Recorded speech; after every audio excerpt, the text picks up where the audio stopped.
उस दिन क्या बोला था जब मैं तेरे पास पैसे लेने आया था सबके सामने?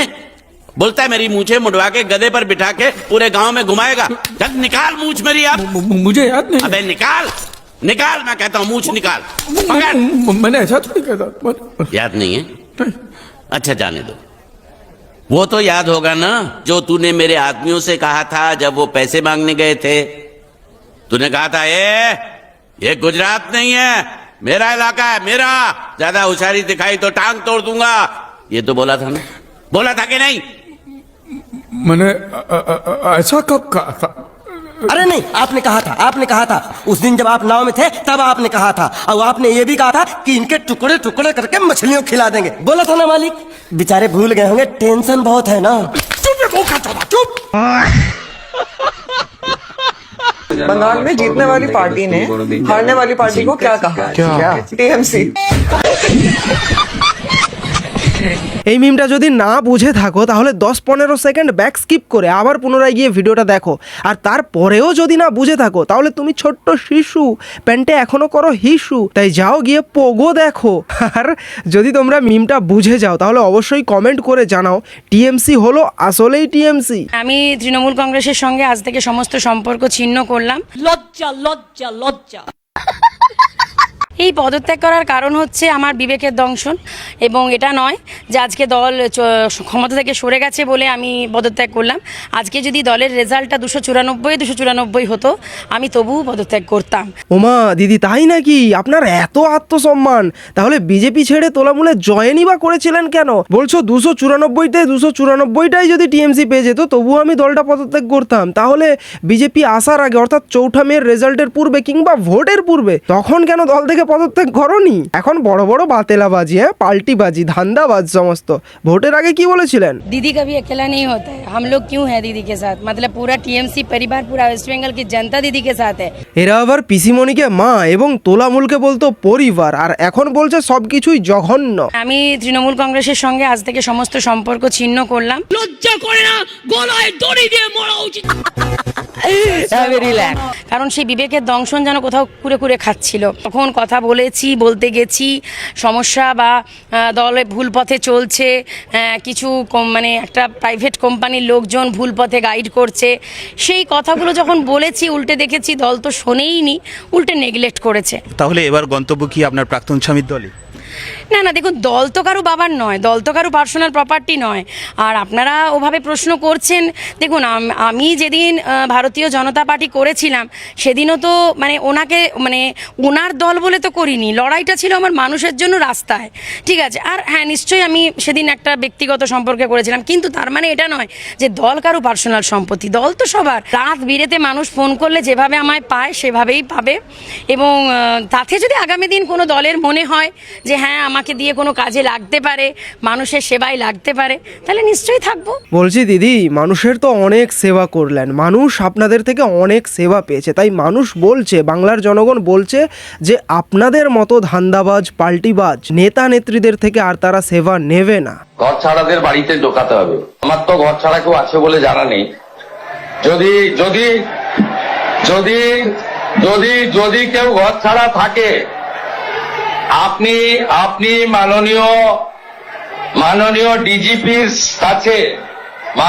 ডিজিপির কাছে তালিকা দেবেন, কিন্তু শর্ত একটাই ওই ব্যক্তির বিরুদ্ধে 2021 সালে নির্বাচন পরবর্তী সন্ত্রাসের যে 12,500 এফআইআর হয়েছিল তার কোনো অভিযোগ নেই। বিজেপির বিধায়করা কিন্তু বিধানসভার ভেতরে একদম রক। শুভেন্দু অধিকারী তিনি ক্লিয়ার কাট বলে দিচ্ছেন যে 2026-এর পোস্ট পোল ভায়োলেন্স যদি হয়ে থাকে এবং তাতে তোলামূলের কোনো নেতা যদি ঘরছাড়া হয়ে থাকে, বিজেপির বিধায়করাই, সেই এলাকার বিধায়করাই তোলামূলের সেই নেতাকে বাড়িতে সসম্মানে পৌঁছে দেবে যদি 2021-এর পোস্ট পোল ভায়োলেন্সে তিনি কোনোভাবেই অভিযুক্ত না থাকেন। আর যদি অভিযুক্ত থাকেন তাহলে তাকেও ফিরিয়ে আনা হবে, তবে বাড়িতে নয়, সরাসরি জেলে। একদম পরিষ্কার শর্ত। কলকাতা হাইকোর্ট যে কমিটি করে দিয়েছিল, সিট তৈরি হয়েছিল, ভবানী ভবনে টেম্পোরারি অফিস হয়েছিল, আপনি তালিকা দেবেন। তার মধ্যে যদি সম্মানীয় রাজনৈতিক ব্যক্তিত্ব থাকে যাদের বিরুদ্ধে 2021-এর পোস্টপোল ভায়োলেন্সের অভিযোগ নেই, তাকে সসম্মানে এলাকার বিজেপির বিধায়ক এবং এসপি গিয়ে বাড়িতে ঢুকিয়ে দিয়ে আসবে। আর যদি 2021-এর পোস্টপোল ভায়োলেন্সের অভিযোগ থাকে, তাকে সরাসরি জেলে যেতে হবে। मजा आया। খেলা হবে এই স্লোগানটা এনেছিল তোলামূল, বাট এই স্লোগানটার আসল অর্থ তোলামূল জানতো না, তার জন্যই তো তারা ঠিকঠাক খেলতেও পারেনি। তারা বলতো আমরা মাঠে ঘাটে সব জায়গাতেই খেলবো, খেলেছে বাট বেআইনি পদ্ধতিতে খেলেছে। খেলা হবে এই স্লোগানটার আসল অর্থ এবং সেই অর্থে ঠিক কিভাবে খেলতে হয় সেই খেলা এখন শুরু করেছেন বর্তমানের মুখ্যমন্ত্রী শুভেন্দু অধিকারী। তিনি বেআইনি পদ্ধতিতে নয়, আইনি পদ্ধতিতেই খেলছেন, আর এই খেলা তোলামূল সামলাতেও পারবে না। দেখুন, এইসব নিয়ে আমি কিছু বলতে পারবো না, কারণ আমি রাজনীতিতে খুব নতুন। তবে এইটুকু বলতে চাই যে এরকম সময় যারা মমতা বন্দ্যোপাধ্যায়ের হাত ছেড়ে দেবেন তারা পার্টির ক্ষেত্রে বেনজল, এবং বেনজল যত তাড়াতাড়ি চলে যায় পার্টির তত বেশি শুদ্ধিকরণ হবে। সায়নী ঘোষ বলছে যে তোলামূল দলটার নাকি আবারও শক্তিকরণ হবে। ভুল ধারণা, তোলামূল দলটার আর কখনো শক্তিকরণ হতে পারে না। বামেরা 0 থেকে 1 থেকে 100 হয়ে যেতে পারে, বাট তোলামূল আর কখনো শক্তিকরণ হতে পারে না এই দলটার। কারণ এই তোলামূল দলটা যারাই করতো সবকটাই ধান্দাবাজ, সবকটাই নিজেদের স্বার্থ সিদ্ধির জন্য দলটা করতো। এবার দল চলে গেছে মানে এরাও এক এক করে সব কেটে পড়ছে, অলরেডি কেটে পড়ছে এবং কেটে পড়বে। তো এবার খুলতে বলুন না, খুলে যদি পরিবর্তন আনতে পারেন, টলিউডকে যদি হলিউড করতে পারেন, তাহলে আমাদের থেকে বেশি খুশি কে হবে? আরে রে রে রে সায়নী দি, বলতে গিয়ে একদম সত্যি কথাটা বলে ফেললেন তো। আপনাদের দল তোলামূল যদি 15 বছর ক্ষমতায় না থাকতো তাহলে হয়তো এতদিনে সত্যিই আমাদের টলিউড অর্থাৎ বাংলা ইন্ডাস্ট্রিটা হলিউডে পরিণত হয়ে যেত। একটা সময় তো ছিল সত্যজিৎ রায়, উত্তম কুমার, তারা কোন লেভেলের মানুষজন ছিল, কোন লেভেলের পরিচালক, কোন লেভেলের অভিনেতা, তাদেরকে দেখে হলিউডও সম্মান করত। তারপরেও বলা চলে মিঠুন চক্রবর্তী, বুম্বাদা, এদের আমলেও আমাদের বাংলা সিনেমার ঐতিহ্যটা ঠিক কোনখানে ছিল। বাট এখন একদম গাধার। তারা টলিউড উদ্ধার করতে পারবেন কিনা বলতে পারবো না, কিন্তু নিজেদের ক্যারিয়ার ডেফিনেটলি পুনরুদ্ধার করবেন। ঠিক যেভাবে এরা নিজেদের কেরিয়ারটা উদ্ধার করতে পেরেছিল, তাই না সায়নিধি?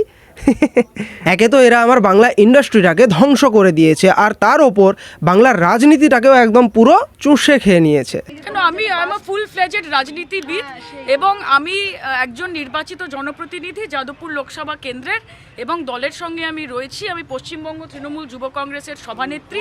আমার কাছে ইদার অর বলে কোনো অপশন নেই। আমি অভিনয় করাকালীন রাজনীতি করেছি, রাজনীতি করাকালীন অভিনয় করেছি। আমার যখন যেটা ইচ্ছে আমি সেটা করব, সেটা বিজেপি বা বিজেপির মিডিয়া ঠিক করে দেবে। হ্যাঁ, বাংলার মানুষও দেখতে চায় যে তোলামূলের নেতাগুলো আর কতদিন তোলামূলের হয়ে রাজনীতিটা করে। কারণ বামেরা 34-35 বছর রাজত্ব করেছে, কিন্তু তাদেরও এখন ভান্ডার শূন্য। আর আপনারা তো 15 বছর রাজত্ব করেছেন, অবশ্য 34 বছরের তুলনায় অনেক বেশি করে আপনারা লুটেছেন, কিন্তু এক সময় তো ভান্ডারটা ফুরোবে না। ভান্ডার ফুরিয়ে গেলে তারপর কোন দিকে যান, কি করেন, সেটাই দেখবে বাংলার মানুষ। চুরি করে কিছুদিনের জন্য মুখ্যমন্ত্রী থাকা যায়, কিছুদিনের জন্য প্রধানমন্ত্রী থাকা যায়, আজীবন সেটা করা যায় না। এই ইলেকশন তো তৃণমূল কংগ্রেস হারেনি, তৃণমূল কংগ্রেসকে ভোট চুরি করে হারানো হয়েছে। কঠিন কেন হবে? মানুষের ম্যান্ডেট মমতা ব্যানার্জির সাথে আছে, ভোট চুরি করে তৃণমূল কংগ্রেসকে হারানো হয়েছে। बोलने दे तकलीफ हुआ है बेचारे को, बोल কাজে চুরি করে কিছুদিনের জন্য मुख्यमंत्री থাকা যায়, কিছুদিনের জন্য প্রধানমন্ত্রী থাকা যায়, आजीवन সেটা করা যায় না। देखिए, अगर भाजपा की सरकार को हराना है तो सबको एकजुट होना पड़ेगा। किसानों को एकजुट होना पड़ेगा, युवाओं को एकजुट होना पड़ेगा, महिलाओं को एकजुट होना पड़ेगा, मजदूरों को एकजुट होना पड़ेगा। ভাই, এরা ভুলে যাচ্ছে যে বাংলার মানুষ, বাংলার সাধারণ কৃষক, বাংলার যুব সমাজ, বাংলার শিক্ষিত ছেলেরা, চাকরি প্রার্থীরা, সবাই, মহিলারা সবাই একজোট হয়েছে বলেই বাংলাতে এরকম পরিবর্তনটা এসছে। এতদিনের একটা দুর্নীতিগ্রস্ত সরকার তাকে ছুঁড়ে ফেলতে পেরেছে। যাই হোক, এরা নাকি একজোট হবে বলছে, তা ভালো কথা, বাট এরা আর কতদিন টেকে সেটাই দেখার বিষয়। তৃণমূল কংগ্রেস মাঠে আছে। গ্রামে গঞ্জের মানুষেরা ভোর হলেই কেউ সবাই নয়, কেউ মাঠে চলে যায় একটা বিশেষ কাজের জন্যে। তোলামূলও কি এইভাবেই মাঠে থাকবে নাকি? शुभेंदु अधिकारी मुख्यमंत्री बन के 2 दिन हुआ है, सिर्फ 2 दिन, बट इस 2 दिन के अंदर उन्होंने कम से कम 5000 तृणमूल कांग्रेस कर्मी का जान बचाया। उन्होंने, पूछिए कैसे? मुख्यमंत्री शपथ लेने से पहले 6 तारीख को उनके पीए को गोली मार दी गई, एकदम सिनेमा स्टाइल में, जैसे हम लोग वेब सीरीज नहीं देखते मिर्जापुर वगैरह, सिनेमा स्टाइल में उनके पीए को गोली मार दी गई।